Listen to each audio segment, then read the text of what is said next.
Welcome to the Folktale Project. This is Dan Scholes. Today we have a story. It's our last story of the week, but not the last story in this section of woodland animals in the Topaz storybook. And this story is, well, it's a heck of a cautionary tale, and, well, I hope you enjoy it. This is The Nutcrackers of Nutcracker Lodge by Harriet Beecher Stowe. Mr. and Mrs. Nutcracker were as respectable a pair of squirrels as ever wore gray brushes over their backs. They lived in Nutcracker Lodge, a hole in a sturdy old chestnut tree overhanging a shady dell. Here they had reared many families of young nutcrackers, most who were models of good behavior in the forest.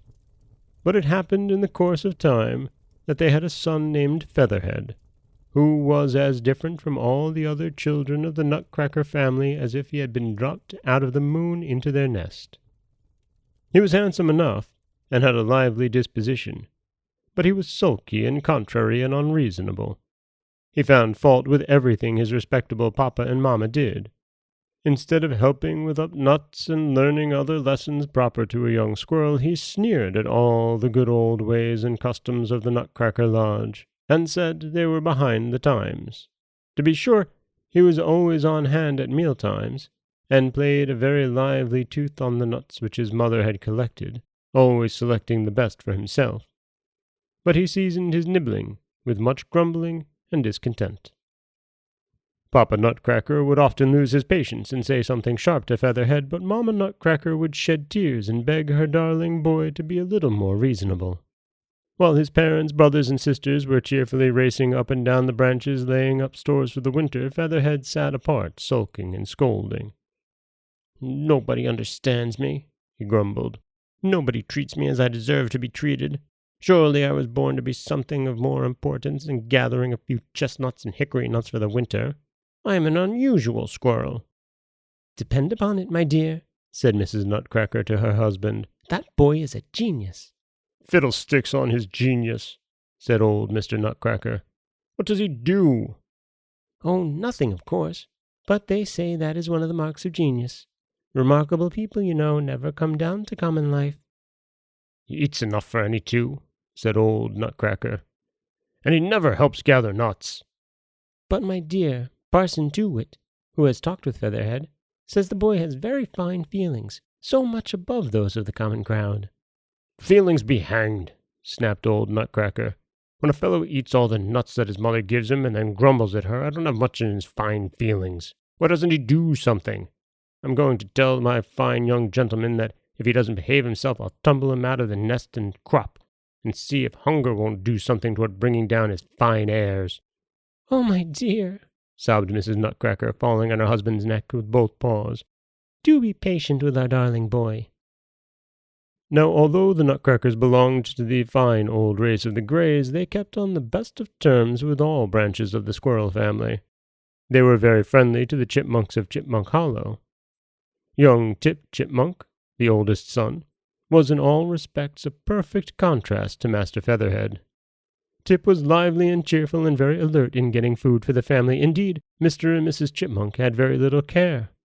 But he could sit at the door of their hole and chat with neighbors, quite sure that Tip would bring everything out right for them, and have plenty laid up for winter. "What a commonplace fellow that Chipmunk is," sneered Featherhead one day. "I shall take care not to associate with him." "My dear, you are too hard on poor Tip," said Mrs. Nutcracker.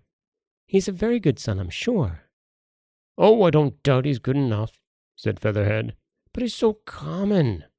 He hasn't an idea in his skull above his nuts in Chipmunk Hollow. He's good-natured enough, but dear me, he has no manners. I hope, Mother, you won't invite the Chipmunks to Thanksgiving dinner. These family dinners are such a bore." "But, my dear Featherhead, your father thinks a great deal of the Chipmunks. They are our relatives, you know," said Mother Nutcracker.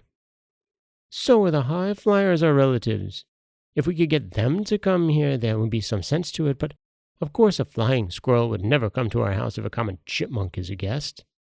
It isn't to be expected, said Featherhead.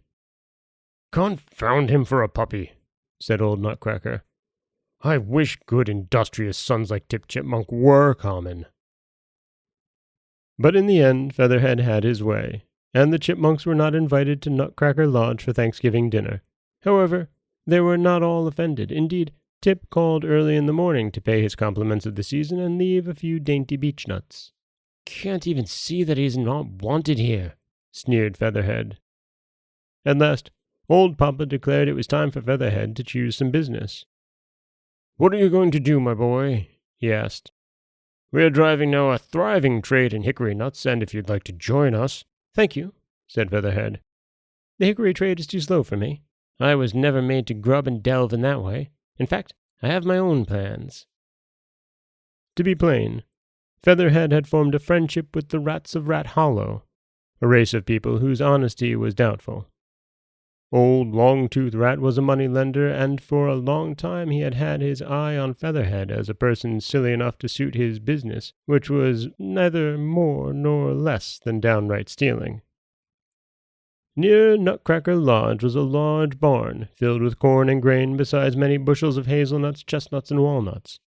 Now old Longtooth told Featherhead that he should nibble a passage into the loft and set up a commission business there, passing out nuts and grain as Longtooth wanted them. He did not tell Featherhead a certain secret, namely, that a Scotch terrier was about to be bought to keep rats from the grain. "How foolish such drudging fellows as Tip Chipmunk are," said Featherhead to himself. "There he goes, picking up a nut here and a grain there, whereas I step into property at once." "I hope you are honest in your dealings, my son," said old Nutcracker. Featherhead threw his tail saucily over one shoulder and laughed. "Certainly, sir, if honesty means getting what you can while it's going, I mean to be honest." Very soon, Featherhead seemed to be very prosperous. He had a splendid hole in the midst of a heap of chestnuts, and he seemed to be rolling in wealth. He lavished gifts on his mother and sisters. He carried his tail very proudly over his back. He was even gracious to Tip Chipmunk. But one day, as Featherhead was lolling in his hole, up came two boys with the friskiest, wiriest Scotch terrier you ever saw. His eyes blazed like torches. Featherhead's heart died within him as he heard the boys say, "Now we'll see if we can catch the rascal that eats our grain."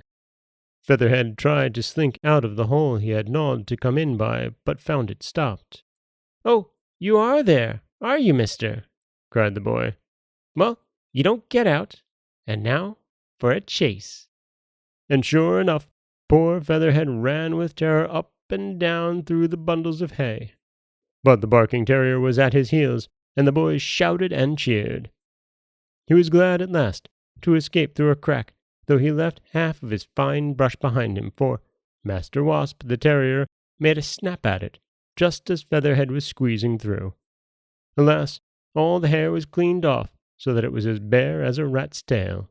Poor Featherhead limped off, bruised and beaten, with the dog and boys still after him. And they would have caught him if Tip Chipmunk's hole had not stood open to receive him.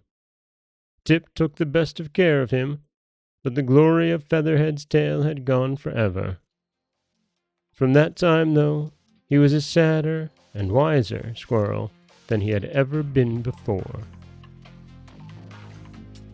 That is The Nutcrackers of Nutcracker Lodge by Harriet Beecher Stowe. The story of, well, a very haughty squirrel and, the mob, really. The rats are the mob, and setting up this front, it just ends up being the worst of all decisions for the squirrel who puts on airs. This is Dan Schultz for the Folktale Project. Don't forget that you can subscribe to the podcast on Apple Podcasts, Stitcher, Google Play, Overcast, anywhere you like to get your podcasts. You can follow us on Twitter at Folktale Project.